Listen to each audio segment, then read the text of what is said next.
any recommendations for our listeners on tools, technology, advice for doing, fluid analyses, especially those with limited resources to be able to analyze all of the data and results? Your tradesmen actually probably know a lot of this already. I know in Canada, our Red Seal mechanics actually have an oil analysis component to their journeyman ticket.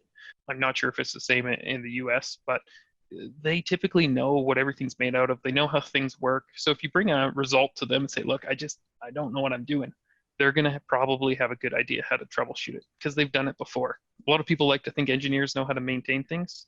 We really don't.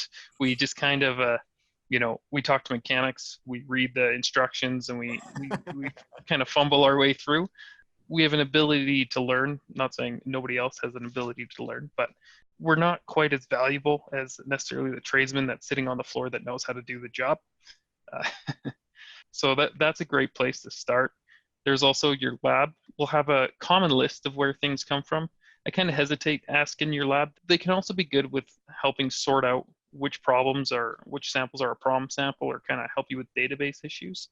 But then there's also some third-party companies that offer consultants. Dingo's one. Some people really like them. They're a bunch of mechanics that just like to help on oil analysis, and there's a few other companies like that as well.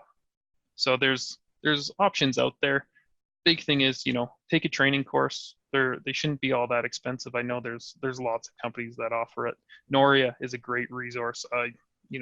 When I was at Fluid Life, I was regularly on the Noria website. When people ask me questions, it's the first place I went. So they're a fantastic resource if you don't have a lot of money to spend either. So. All right. So what I heard is utilizes the resources and people that you already have, because the answer could be right in front of you. It's just accessing them for that knowledge. That seems easy to do, Steven.